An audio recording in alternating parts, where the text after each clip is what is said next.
In this video, I'll show you how to give a developer access to your Shopify store.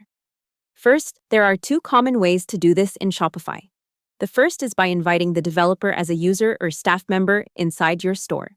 The second is by using a collaborator request, which is usually the better option for freelancers, agencies, and Shopify partners. Shopify says collaborator accounts are specifically designed for outside experts. They don't count toward your store's user limit, and you can control or remove their access later from your admin. If your developer is a Shopify partner, freelancer, or agency, the safest method is usually collaborator access. To do that, open your Shopify admin, go to Settings, then Users. In the Security section, Shopify says you can copy your 4-digit collaborator request code. Send that code to the developer because they need it when they request access from their partner dashboard.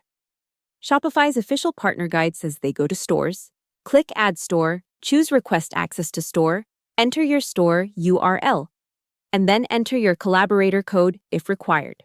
After that, the developer selects the permissions they need and submits the request. Shopify says you'll receive an email and also see the request in your Shopify admin. To review it, go back to Settings, then Users, filter for requests if needed, open the collaborator request, and either approve or reject it. This is the part where you should slow down and only approve the areas they actually need access to. Now, if your developer is part of your own internal team and you want to add them directly as a staff user, Shopify says you can go to Settings, then Users, click Add Users, enter their email address, and then assign the right role or permissions before saving. This is useful when the developer is working closely with your business and needs a normal login to your store. The next part is very important. Give the developer only the permissions they actually need. Shopify says permissions are controlled through roles, and for development work, you might need access to areas like themes, apps, files, or app development depending on the job. Shopify also specifically says that to let a staff member create or manage custom apps, they need the app development greater than develop permission. There's also one detail many people miss. Shopify says collaborators can't access the dev dashboard because they don't have organization-level permissions.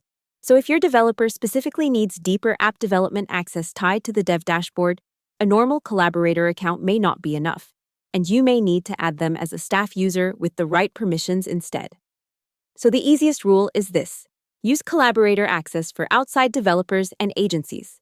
Use staff access for internal team members, and always keep permissions limited to exactly what the developer needs. That's how to give a developer access to your Shopify store. Hope the tutorial was helpful. Subscribe to my channel and see you in the next video.